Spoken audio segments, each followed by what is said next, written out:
Two universal truths. If the state wants you badly enough, they will find a way. And women lie about their age. If the state wants you badly enough, they will get you. Period. The feds couldn't get Al Capone for 20 years for bootlegging, moonshining, gambling, prostitution, murder, or, by today's standards, domestic terrorism. But they did get him on tax evasion.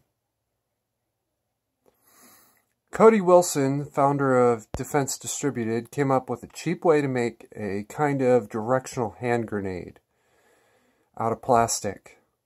To call a Liberator a gun is giving it far too much credit, but you could direct the majority of the shrapnel away from yourself, and that's about it. That's the truth. The feds wanted desperately to shut him down and argued that his idea was tantamount to smuggling AK-47s to terrorists. Yes, that's actually from their filings. It was tantamount to smuggling AK-47s to terrorists. At the end of the initial legal battle, he prevailed. The courts agreed that merely telling people they could do something, and maybe a little bit of how, wasn't smuggling. With that defeat, the state went after him for statutory rape. This leads to truth number 2. Women lie about their age. I don't know what Cody knew as he walked into that hotel room, but I do know he knew she was younger than himself. He was 31 at the time. Now, before I started recording, I decided to check into the website he used. What is it? End User Service Agreement. Section 14, Minors. Underage use of our service is prohibited. Our policy practices are consistent with the Federal Children's Online Privacy Protection Act, COPA, or COPPA, and we will not knowingly request or collect personal information from any child under the age of majority. That's a technical term. If a child under 18 submits personal information to us and we learn that such information is of a child under 18, we will attempt to delete the information as soon as possible. If you believe you might have any personal information from a child under 18, please contact us at support@sf.c.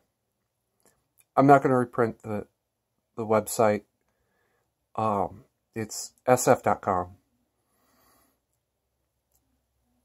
This following part was in capital, all capitals. By establishing an account, you represent that you are an adult and agree to be personally bound by all of the terms of this agreement.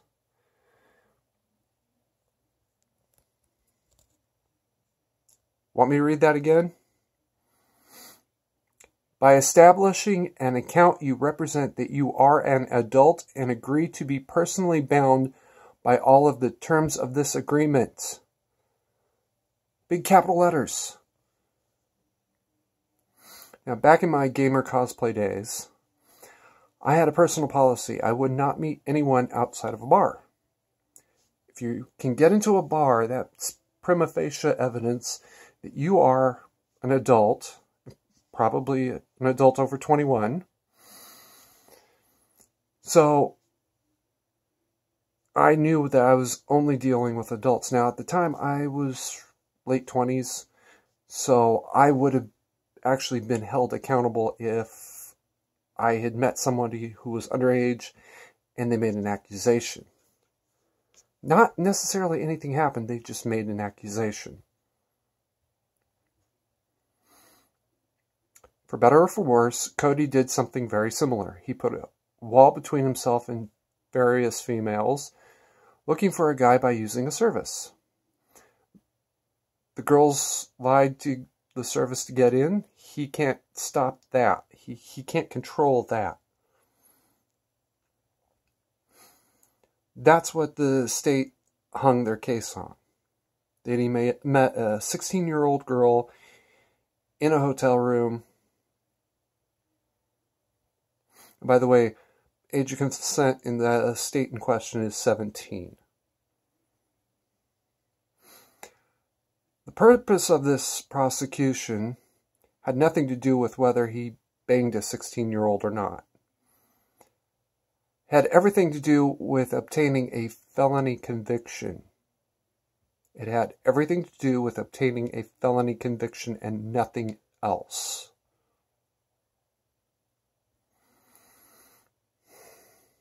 As a felon under 18 U.S.C.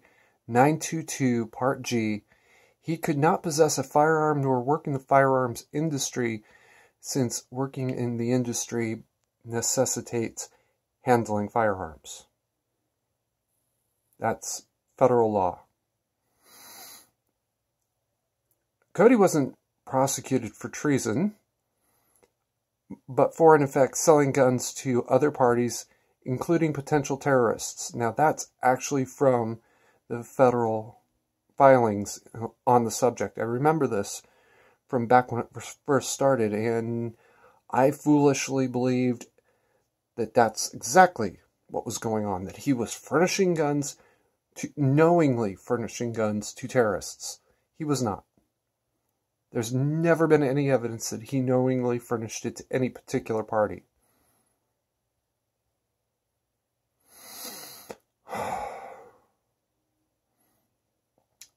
About a month or so after that that legal case over distributing firearms to terrorists began, the Barack regime, and yes, I said regime, and I meant regime, initiated Operation Choke Point, a program by the U.S. Department of Justice, ostensibly looking for shutting down terrorism by targeting their financial networks, but covertly intended to target gun makers and sellers. The tactic was ingenious. Target PayPal and related corporations for endless harassment. Now, I do remember that it was endless harassment. This was not a big secret or anything. When it hit via the Wall Street Journal, I saw it the first time and knew exactly what they were doing. They were looking to harass PayPal, Chase, etc. Some of them willingly collaborated on this project, Chase in particular, because before that, if they refused to transfer money from, say, Joe Schmo's gun shop, or from, say, Jay Skidmore, to Joe Schmo's gun shop, Joe could have sued them, I could have sued them, because they were interfering with interstate commerce, or interfering with commerce in general. That's a big no-no. That's actually, the first part, interfering with interstate commerce, is against the Constitution specifically. The second part is a civil tort, and I could have sued them. Joe could have sued them. It had happened before, actually. Now they have this nice little veil to protect them. They can't transfer the money because it's a violation of other federal law.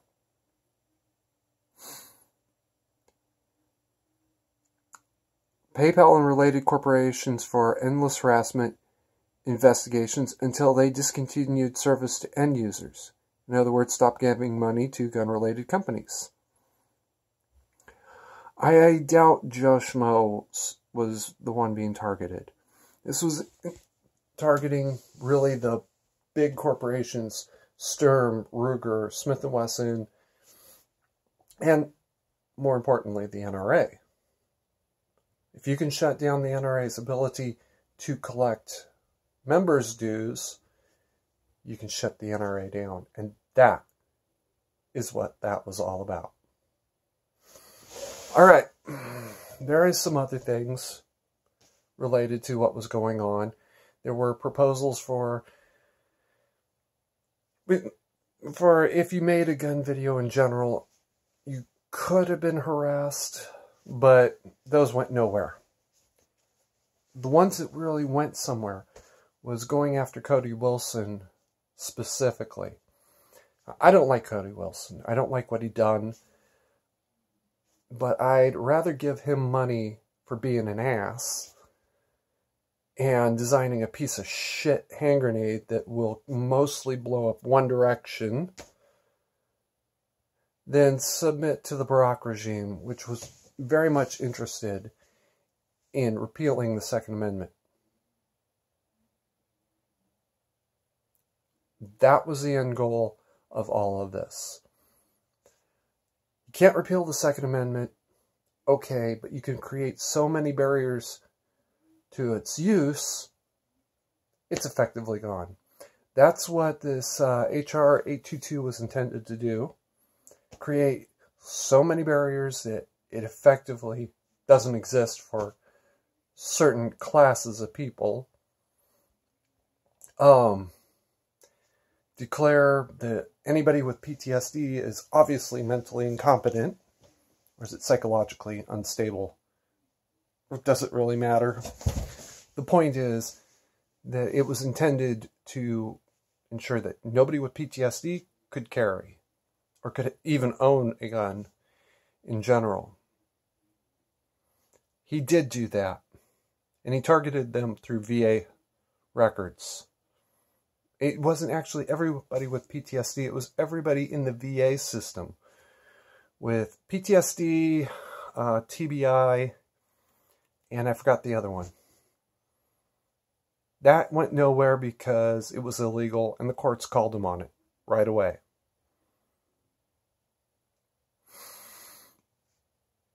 And by the way, 99% of those people with PTSD and TBIs also really do understand just how awful and horrible it is to kill another human being.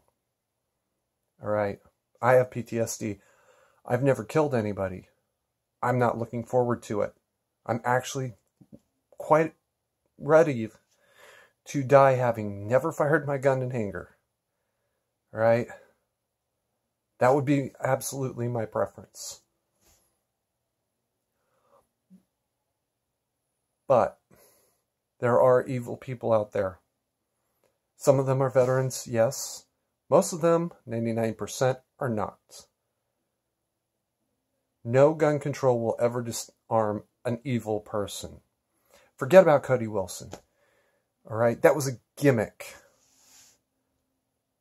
Even his AR-15 lower receiver really was a gimmick.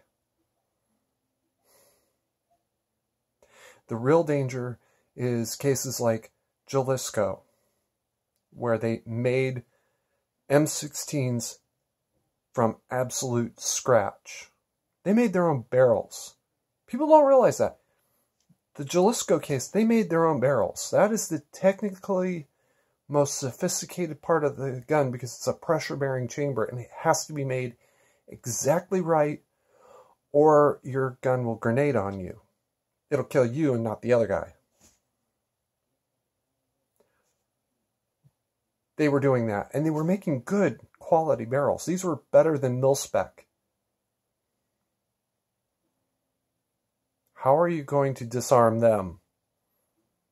Newsflash, you're never going to disarm criminals, especially drug-fueled